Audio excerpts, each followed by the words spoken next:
बड़ी अपडेट सामने आ रही है। इजराइल ने गाजा पर अब से कुछ ही देर पहले बहुत बड़ी स्ट्राइक की है।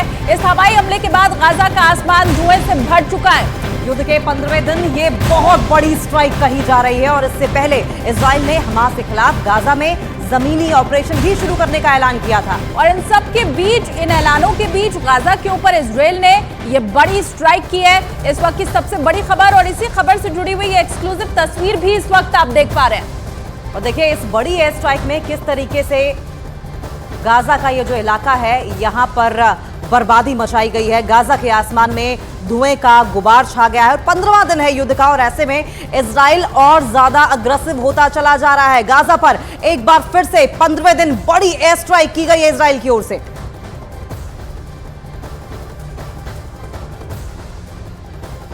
हमास के खिलाफ छिड़ी जंग को इजराइल ने 3 चरणों में पूरा करने का प्लान तैयार किया है। इन 3 चरणों में इजराइल की सेना ने गाजा पट्टी से हमास का नामो निशान मिटा देने की कसम भी खाई है। युद्ध का पहला चरण जारी है जिसमें इजराइल हमास पर ताबड़तोड़ हवाई हमले कर रहा है। अब युद्ध के अगले 2 चरण क्या होंगे और इजराइल ने हमास पर आखिरी चोट के लिए क्या प्लान तैयार किया है, एक रिपोर्ट के जरिए हम पूरी तस्वीर समझते हैं।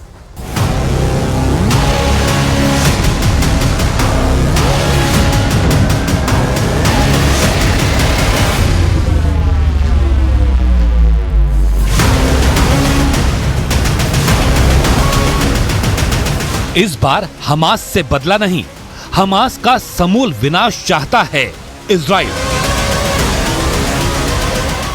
रोज रोज की लड़ाई को हमेशा के लिए खत्म करना चाहता है इजराइल। हमास को मिटाकर फिलिस्तीन और उसके हमास के हमदर्दों को कड़ा संदेश देना चाहता है इजराइल। इसीलिए इजराइल ने युद्ध को 3 चरणों में खत्म करने की रणनीति बनाई है, जिसके तहत युद्ध के पहले चरण में हमास पर ताबड़तोड़ हवाई हमले करना है। दूसरे चरण में गाजा में घुसकर हमास के एक एक निशान को मिटाना है और तीसरे चरण में गाजा में एक नई सुरक्षा व्यवस्था खड़ी करनी है। अब आइए आपको बताते हैं कि इजराइल ने युद्ध को 3 चरणों में क्यों बांटा है और वो गाजा में फूंक फूंक कर कदम क्यों रख रहा है। दरअसल गाजा की घनी आबादी में छिपे हमास के लड़ाकों और उनके ठिकानों को पहचानना बहुत मुश्किल है। गाजा के ज्यादातर ठिकानों की पहचान तभी होती है जब वो रॉकेट हमले करते हैं। इससे इजराइल का एयर डिफेंस सिस्टम और सैटेलाइट उस पाथ को ट्रेस कर लेते हैं जिससे होकर रॉकेट इजराइल की ओर आता है।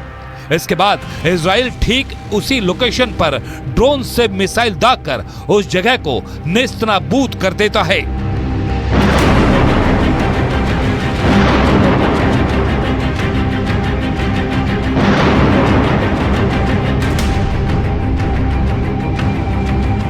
इस बार इजराइल ने हमास को जड़ से मिटा देने की कसम खा ली है। मतलब हमास के खिलाफ इजराइल ने आर या पार की जंग छेड़ दी है। अब हमास के लिए पीछे हटने का कोई मौका नहीं है, क्योंकि अगर हमास पीछे हटता है तो इजराइल उसे खदेड़ कर मारेगा। ऐसे में हमास ने भी लंबी लड़ाई के लिए हुंकार भरी है।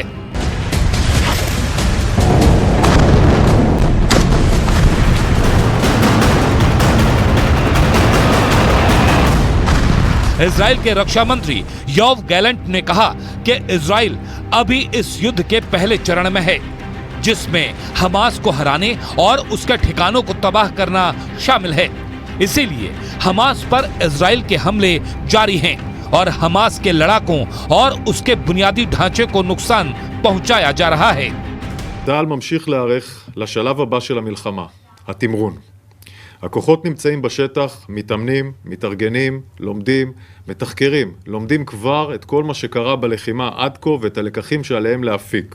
מעבר לכך, אנחנו ממשיכים כל הזמן במאמץ הלוגיסטי על מנת להגיע ככל הניתן בצורה מלאה והמוכנה הטובה ביותר. युद्ध के दूसरे चरण में इजराइल की सेना गाजा पर चढ़ाई करेगी और पूरे गाजा पट्टी से हमास के एक एक लड़ाके, एक एक ठिकाने और एक एक निशान को मिटाकर ही दम लेगी। הלאומית במשרד הביטחון וצה"ל הודיעו הבוקר כי קריית שמונה תצטרף לתוכנית הפינוי לבתי הערכה בסבסוד המדינה. את התוכנית ינהלו רשות החירום הלאומית, הרשות המקומית ומשרד התיירות. פינוי מסוג זה, שכבר נעשה בכמה יישובים בגבול הצפון, מאפשר לצה"ל להרחיב את חופש הפעולה המבצעי נגד ארגון הטרור חיזבאללה. हालांकि हमास के खात्मे के बाद भी इजराइल की चुनौती खत्म नहीं होगी, क्योंकि गाजा पट्टी में हमास के समर्थकों और हमदर्दों की कमी नहीं है। अगर हमास के सारे लड़ाके इस युद्ध में मारे भी जाते हैं तो हमास को नए सिरे से खड़े होने में देर नहीं लगेगी, क्योंकि गाजा पट्टी के लोग यही मानते हैं कि इजराइल ने फिलिस्तीन की जमीन पर कब्जा किया है और उन्हें उस जमीन से खदेड़ना ही हर फिलिस्तीनी नागरिक का आखिरी मकसद है। इसीलिए अगर इजराइल ने हमास की मौजूदा कमान को मिटा दिया तो वो उन्हें गाजा में कितने दिनों तक सुरक्षा व्यवस्था बनाकर रखनी पड़ेगी, इसका अंदाजा इजराइल को भी नहीं है। इजराइल की यही कोशिश रहेगी कि एक बार हमास के खात्मे के बाद गाजा का प्रबंधन दोबारा हमास समर्थकों के हाथों में न जाए, लेकिन इसके लिए इजराइल के पास कोई ठोस विकल्प नजर नहीं आ रहा। इस बीच इजराइल के साथ डटकर खड़ा अमेरिका चाहता है कि गाजा में घुसने के साथ ही गाजा से बाहर निकलने की डेडलाइन और रणनीति भी इजराइल तैयार कर ले, लेकिन इजराइल का कहना है कि अभी उसका फोकस हमास के खात्मे पर है।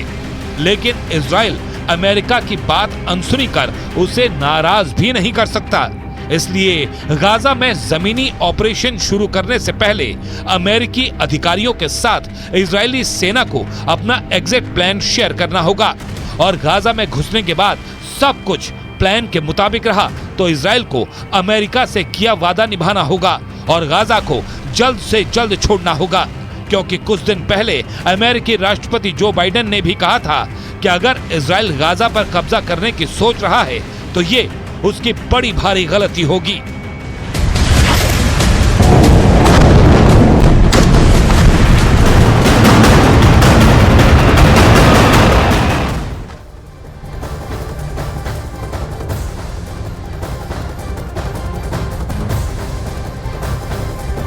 बड़ी खबर आपको बताएं, इजराइल के ताबड़तोड़ हमले के बीच हमास ने अब से कुछ ही घंटे पहले 2 अमेरिकी बंधकों को रिहा किया है और ये दोनों अमेरिकी नागरिक मां और बेटी हैं, जिन्हें रेड क्रॉस के जरिए हमास ने रिहा कर दिया है। और हमास की कैद से 2 अमेरिकी नागरिकों की रिहाई के बाद जो बाइडेन ने इन दोनों से ही फोन पर बात की है। बताया जा रहा है कि इन लोगों की रिहाई के लिए कतर हमास के साथ बातचीत कर रहा था। बाइडेन ने हमास को वार्निंग भी दी थी, जिसके बाद हमास ने अमेरिका के शिकागो की रहने वाली मां बेटी को रिहा किया। उसकी तस्वीर जो है वो आपके सामने है। और इन दोनों को हमास ने 7 अक्टूबर को बंधक बनाया था। 7 अक्टूबर वो दिन जिस दिन पहली बार हमास ने इजराइल पर अटैक किया था।